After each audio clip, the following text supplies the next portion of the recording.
ராம் ராம். வாழ்க வளமுடன். Voice of காஞ்சி நேயர் அனைவருக்கும் இனிய மாலை வணக்கம். இன்னைக்கு விதிய மதியால வெல்லலாம். எல்லாரும் சிலருக்கு கஷ்டம் வரும், இதெல்லாம் என்னோட விதிங்க, இதெல்லாம் அனுபவிக்கணும். அது ரைட்டு. நாம் பிறக்கும் போதே பகவான் எழுதி தான் அனுப்புகிறான். இந்தந்த நேரத்தில் இவளுக்கு இந்த மாதிரி சாப்பாடு, இந்த மாதிரி தூக்கம், இந்த மாதிரி கஷ்டம் எல்லாம் வரும்னு எழுதி தான் அனுப்புகிறான் நம்ம தலையில். அந்த தலையெழுத்தையே மாற்றக்கூடிய கோவில்கள் இருக்குது. பிரம்மா அங்கே போய் ஜாதகத்தை வச்சு வழிபட்டு வந்தால் மாறும் அப்படின்னு சொல்லுவா. போவோம் நாமளும். யார் எது சொன்னாலும் தான் நாமளும் கேட்போமே. எந்த பரிகாரம் பூஜை செய்கிறாளா சொன்னால் கேட்போம் நாம் உடனே. அதை கொஞ்சம் நம்மளுடைய மதி யூகத்தினால நம்மளுடைய தலை விதியை மாற்றலாம். அதே மாதிரி தான் நம்ம வாழ்க்கையிலையும். அதான் நமக்கு பாரத பூமி, புண்ணிய பூமி, ஆன்மீக பூமின்னு சொல்கிறோம்.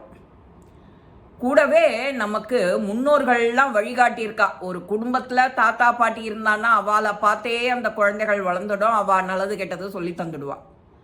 அந்த மாதிரி நமக்கு ஆன்மீகத்தில் குடும்பத்தோடையே உழண்டுட்டு வந்துடும். இந்தியாவில் பிறக்கிறவா பாக்கியசாலிகள் அப்படின்னு தான் நான் சொல்லுவேன். அத்தனை இதிகாச புராணம், சாஸ்திர சம்பிரதாயம், குடும்பம் இந்த மாதிரியெல்லாம் நமக்கு இருக்கு. இதில் ஒரு ராஜா கார்த்தால நாம் படுக்கையை விட்டு எழுந்துக்கும் போது என்ன சொல்லுவோம்? ஹரி ஹரின்னு சொல்லுவோம். யாருக்கு என்ன நாமா பிடிக்கிறதோ, நாராயணா நாராயணா நாராயணா நாராயணா இதை சொல்லிட்டு எழுந்திருப்போம். சில பேர் உள்ளங்கையை பார்ப்போம். அதுக்கப்புறமா சில பேர் கண்ணாடியை பார்ப்பா. தன்னோட முகத்தையே தாம் பார்த்துக்கிறது. யாரையும் நம்புறதில்ல. சுவாமி படத்தை பார்ப்போம். இதில் ஒரு ராஜாவுக்கு ஒரு பழக்கம் என்ன அப்படின்னா, கார்த்தால தூங்கி எழுந்துன உடனே யார் முகத்தில் முழிக்கிறானோ அன்னைக்கு நாள் முழுக்க அவனுக்கு நன்னா இல்லை அப்படின்னா அந்த ஆளை நாடு கடத்திடுவான். பக்கத்தில் இருக்கிற தீவுக்கு கொண்டே தள்ளி விட்டுருவான். அங்கே தீவில் என்ன ஸ்பெஷல் அப்படின்னா, தீவில் நிறையா மிருகங்கள்லாம் இருக்கும். மனுஷா நிறையா பேர் இருக்க மாட்டான். அந்த மிருகங்களே அவனை அடித்து கொண்டு சாப்பிடும். இதுதான் பனிஷ்மெண்ட். அந்த நம்பிக்கையோட ராஜா தினமும் அவனோட குணத்தை யாருக்காகவும் மாற்றிக்க மாட்டான்.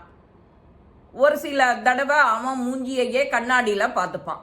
அப்படி ஒரு நாள் அவன் கார்த்தால படுக்கையை விட்டு எழுந்துக்கிறான். காவலாளிகள்லாம் யாரையும் காணும். அப்போது நாளைக்கு அந்த ஒரு இளைஞன் அரண்மனை வாசலில் நிற்கிறான். கார்த்தால ராஜாவை பார்த்து எப்படியான்னு தனக்கு பொழப்புக்கு ஒரு வழி தேடிக்கணும் அப்படின்னு நிற்கிறான். அவன் நின்றுட்டே இருக்கிறவன் கார்த்தால எப்படா விடியும்னா அவன் எதிர்பார்த்துட்டு இருக்கான். காவலாளிகளோ வேலையெல்லாம் கவனிக்க ஆரம்பிச்சிட்டா. கார்த்தால எழுந்தோடனே அவளுக்கு வேலை இருக்கும். ராஜா எழுந்தினோடனே என்னென்ன வேலை செய்யணுமோ அதில் பிஸி ஆகிட்டா. அவள் யாருமே எதுவுமே கவனிக்கலை. எப்போதுமே ராஜா எழுந்துக்கும் போது அந்த இடத்துல ஒரு கண்ணாடி இருக்கும். அன்னைக்கு இல்லை. அவர் படுத்துட்ட அறையில் அது இல்லை. ராஜா கண்ணை மூடிக்கிண்டே என்னோட கண்ணாடி எங்கே இருக்குது தேடி கொடு அப்படின்னு கூவின்னு இருக்கார். யாருமே அதை ரெஸ்பாண்ட் பண்ணலை. உடனே இந்த காவலாளி வேலை தேடிட்டு வந்தானொழிய இந்த பையன் வாசல்லையே நின்றுட்டு இருக்கானே அரண்மனை வாசல்ல.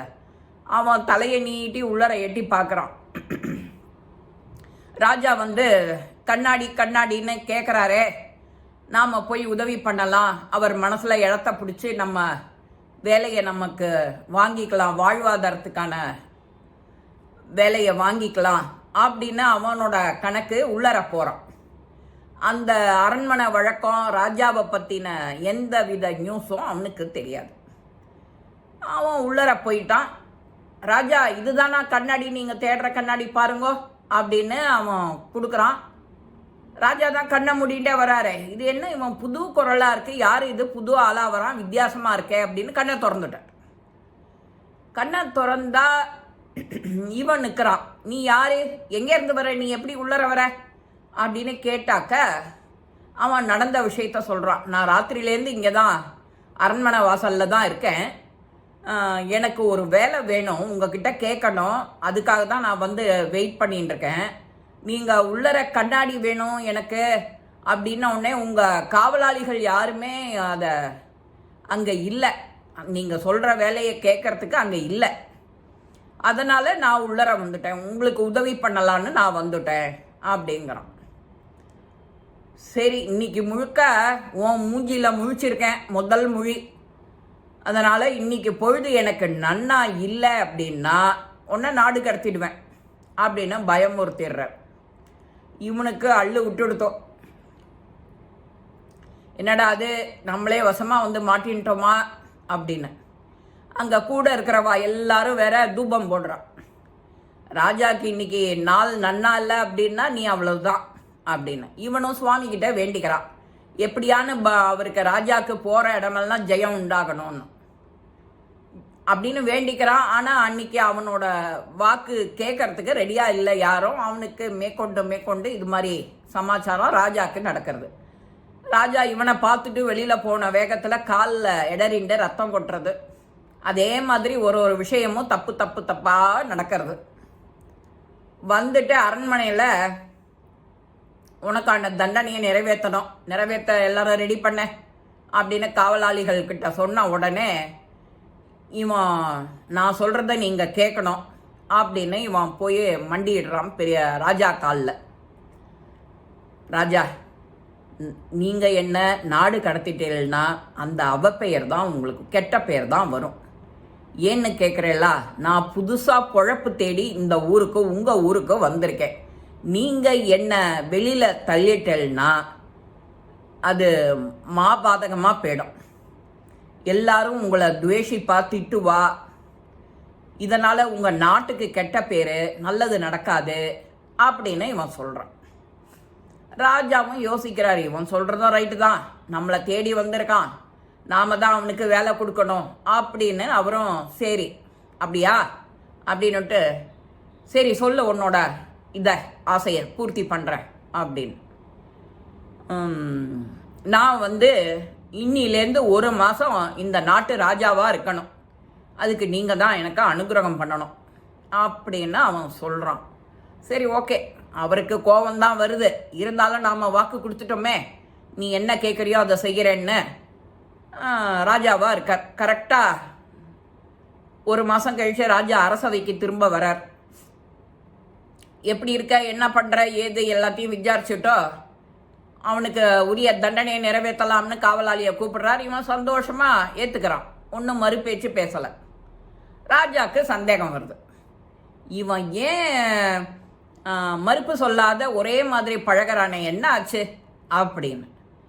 அவன் போனதுக்கு பிறகு அங்கே விசாரிச்சா ராஜா எந்த தீவுக்கு நாடு கடத்தணும்னு சொல்லிட்டு இருக்காரோ அந்த இடத்துல ஒரு அரண்மனையை உண்டாக்கி சாப்பிட்றதுக்கான தானிய வகைகள் எல்லாம் ஸ்டோரேஜ் பண்ணி பயிர் விளைவிக்கவும் ஒரு இடத்துல அதெல்லாம் தோட்டம் எல்லாம் அமைச்சு 10 காவலாளி பணியாளு எல்லாரையும் நியமிச்சு ரெடி பண்ணிட்டோம்.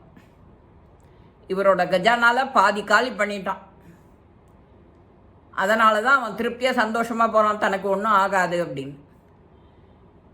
ராஜா சிரிச்சுட்டே, இதுதான் மதிய யுகம், நம்ம சொல்கிற இதுலேருந்து எப்படி தப்பிக்கணும், ராஜாவுக்கும் பாதகம் கூடாது, இவனுக்கும் பாதகம் கூடாது, அது அழகாக எடுத்துகிட்டு போகிறது அவங்கிட்ட தான் இருக்குது அப்படின்னு சொல்லிட்டு, இந்த பாடம் தான் நமக்கும் வாழ்க்கையில். மாற்றி யோசின்னு சொல்கிறோம், வித்தியாசமாக யோசி. எல்லாரும் ரெகுலராக யோசிக்கிறதையே நாமளும் யோசிக்காம நம்மளுடைய சக்திக்கு, நம்மளுடைய மதி யூகத்துக்கு இப்படின்னா வருமா அப்படின்னா வருமானு கால்குலேஷன் தான்.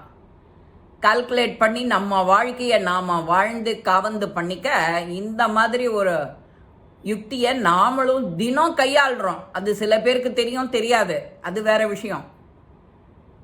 ஆனால் அந்த யூகத்துலேருந்து நாம் தப்பிச்சுக்கணும், அந்த தண்டனையிலேருந்து தப்பிச்சுக்கணும், நல்ல பேரும் கிடைக்கணும், நமக்கு நல்ல வாழ்க்கையும் கிடைக்கணும் அப்படின்னா தைரியம் வேணும், அதை சொல்லணும், அதை இம்ப்ளிமெண்ட் பண்ணணும். இது 2 வேலை. அதுதான் சமயோஜிதமாக எல்லாத்தையும் செய்யணும், காயை அழகாக நகர்த்தணும்னு சொல்கிறது.